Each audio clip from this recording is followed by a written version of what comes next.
Welcome to the Franc Show, a fun experience as we highlight community with real conversation, community development,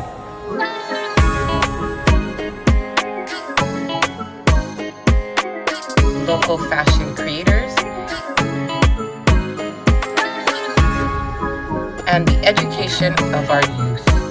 The Franc Show, for Hawaii, by Hawaii. Brought to you by Kappa Mag. We are more than a magazine. Hello, I am Frank Coffee. I'm sitting here in the fantastic and amazing Lana Lane in Kaka'ako, and I'm joined by my much dearly beloved grandmother, Billie Jean, is here with us today. And today we're going to talk about her history, her life, and her experience moving to Hawaii, and just kind of the assimilation process and just what it was like back then and what it's like now, and just some of that jazz. And thank you so much for joining us today, Grandma. Thanks for coming on down. You're welcome, Frank. So, Grandma, can you start us off with like your background? You grew up in Des Moines, Iowa, which is like very different than Hawaii. Very. And you were born in 1945. Yes. It's all about that memory.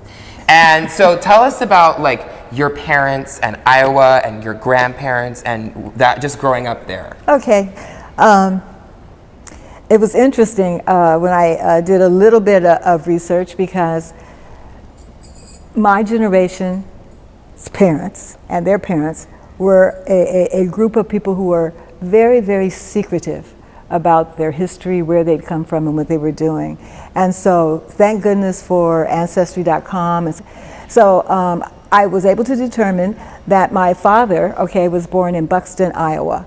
Buxton, Iowa was actually a population primarily of people of African descent, much like, a little bit like Tulsa, which we all know about, Let me backtrack even a little bit further than that. So Grandma Clara's family is from Missouri. Yes. And then Grandpa's side is from Virginia. Virginia, correct. But the reason that both of those families ended up in Iowa is because back in the day, we're talking about late 1800s, early 1900s, Iowa was a huge coal mining industry. It was. And so that was a place for people who needed to be able to make money and support their families, all went to do coal mining. And back to Buxton, Iowa, which is where my father was actually born. He was born in the 20s. By that time, the coal mining industry was sort of kind of tapering off. But again, it was a thriving, bustling African-American community. Both of my parents met each other in Des Moines, Iowa. My mom became a nurse. My father worked in the packing plant. And so my family, when I was raised, we were working class African Americans, blue collar, but still working class, doing very well. I mean, my dad bought a new car every 3, 4, 5 years. They bought their house, what was one of those neighborhoods which was changing from being white to not white. But the more significant part about being raised in Iowa is that the percentage of people of African descent was only like about 3 to 4%. And of course, when you're growing up, you don't know that. Right, you know these things. Right. And so a lot of what I found out about Iowa, I found out since then, As a matter of fact, I just recently read an article that Iowa is one of the 10 worst states, in the United States for African Americans to live in. Although it is one of the 10 best states if you're a Caucasian. Amazing, yes? So one of the things that happened for me growing up in Des Moines was that the education was excellent. But I didn't really understand that until I had left Iowa. And then I realized and saw the level of education, and I'm going to say particularly here in Hawaii, was very wanting. I mean, really fell short. Going back to the family. One of the things growing up that I didn't know and didn't recognize is those microaggressions, and you don't know it, because it's very subtle, because racism wasn't rampant in Iowa because there's only 3 to 4% of us, so no threat there. But still, you can always kind of feel that something just kind of wasn't quite right. I also realized in retrospect that it was a very closed community, so I didn't grow up with white friends. Although the classroom, my classmates were primarily white, Caucasians, okay? But it was a very, very insular community. Most of the girlfriends, my girlfriends that I grew up with, most of us have all gone and left. And truly, we all kind of look back on many of our family who are still in Iowa as, oh. Yeah. Yes, they didn't make it out. Yeah, they're still there. I'm sorry. So, can you tell us about you're here, so you came to Hawaii. So what was that culture shock like? What were the differences? What were the similarities? I somehow always knew that I wanted to live on the coast. Okay. I wanted to live on the East Coast or the West Coast. And I wasn't really sure why, but I just needed to live someplace bigger, larger, okay? Later, of course, I understood that what I was really looking for was diversity. Got it. Okay? Yes. Okay. Growing up for me, I had never seen any Asian people. What was considered someone who was exotic was a little Jewish boy that we had in our class. I remember thinking, but he's white, really? That's so exotic. So we did live in some of the big cities, okay, for a while, okay. The first time when I left Iowa, I was 21 years old, when I went to Michigan. And we went to a place called Highland Park, which is outside of Detroit.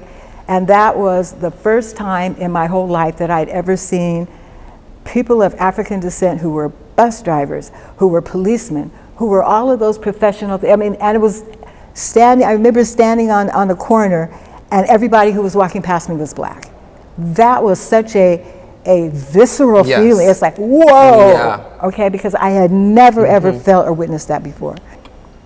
I still knew, again, that I didn't want to be just an all black or an all white environment, because again, that's not indicative of what it is all about. Correct. I should sort of just insert right here that I had to go back to how do I perceive myself? What are my rankings, okay? And basically, number one, although sometimes I kind of question this, is that number one, I identify as being human, earthling. I'm a globalist, okay? After that, I am female. Thirdly, I am black, complexioned, okay? So it's really important to understand and know what those thoughts are in your head as to where you're comfortable. So I would never ever be comfortable in a culture or society that is just one. And so, of course, coming to Hawaii, ta-da! Number one, I have to say, okay, this is the greatest, truly, and I know this is probably very, very, very surface, but God, I think Hawaii has some of the most beautiful people, physically beautiful, I have ever seen in my life. Seriously. I mean, it's like, I remember the first time coming here and just literally just almost like stopping in the street, going, whoa! That is a totally beautiful person. Yes. But then again, after being here a while, you realize and recognize that that beautiful person has got, hey, part Filipino, part Chinese, part Portuguese. It's just the whole melting pot of humans. There are tons of issues. I am not even going to pretend like there are not. There are totally racial issues in Hawaii. I need to add, okay, people may disagree with me, but I totally believe that when, again, much like being in Iowa, poor African Americans are so at the bottom of the thing that nobody's even, again, looking at us, so there's no competition. Right, you don't have to worry. There's no threat there. Again. Go back. But understanding and knowing that and realizing that's there. You know, looking at 80, and there's some things that I realized that are that I didn't believe or recognize in my youth. And I think that one of the most profound things for me is that it is true that people and things change. They really do. Again, growing up in the 50s and the 60s, that was at the very heart of the whole civil rights movement. I remember crying at those images of Emmett Till. I remember that growing up. I mean, that's just seared into my brain.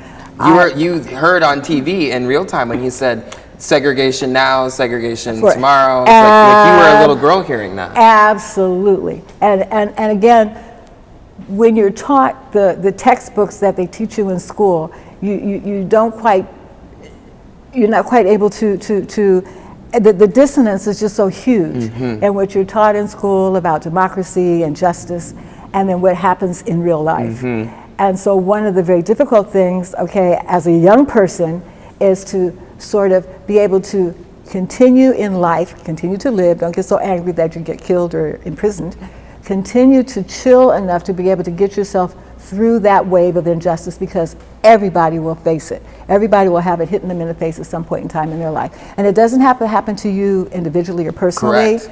But if you are a globalist and a human, okay, You're going gonna to feel feel it. I look at the bravery, and I continue to look at the bravery of anybody who puts themselves or their children's out there and at risk for a movement. And for me, what struck me, I remember when all of those children integrated the schools. Yes. And I understood that that was for the kids, but for me, and even I was even younger than those kids, but I recognized the sacrifice that the parents, okay, because who wants to put their kids in harm's way? Who is willing to do that and to sacrifice that for a greater good? And I think that not enough people really recognize and understand is that it's not just a greater good just for African Americans or Black people, it's for anyone who is an other. So if you're an other, and it's just that, and everyone at some point in time in their life is going to be that. They're going to be considered too pretty, too ugly, too athletic. They're just going to be too, T-O-O. And so I think that the message that I would just like to convey to humans is that everybody is going to be an other at some time in their life, and therefore you need to be open and empathetic to those who are obvious others. Back to me being in second grade, and we were talking about Abraham Lincoln, and so the teacher was saying that Abraham Lincoln was this wonderful person because he freed the slaves, because he wanted to free the slaves. And so I raised my hand, okay, in second grade. No, that's not true. He didn't want to free the slaves. He sort of had to do that because that was the only way that he could make what he needed to have happen. That's right. Well, needless to say, I was called to the principal's office. My mother and father were called to the school, and it was a big deal, okay?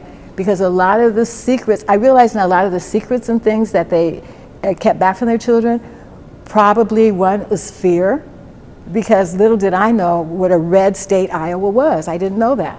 Because you don't know those things as you're growing up, and you don't know, again, about the safety and the fear things and the things that people are doing to keep you safe. Correct. And a lot of it is for you to just shut up. Correct. And so, right. Yeah. And I didn't know that. Okay, so I was just running off at the mouth, and I was just all proud because I had facts, and I needed to let the teacher know what was really going on.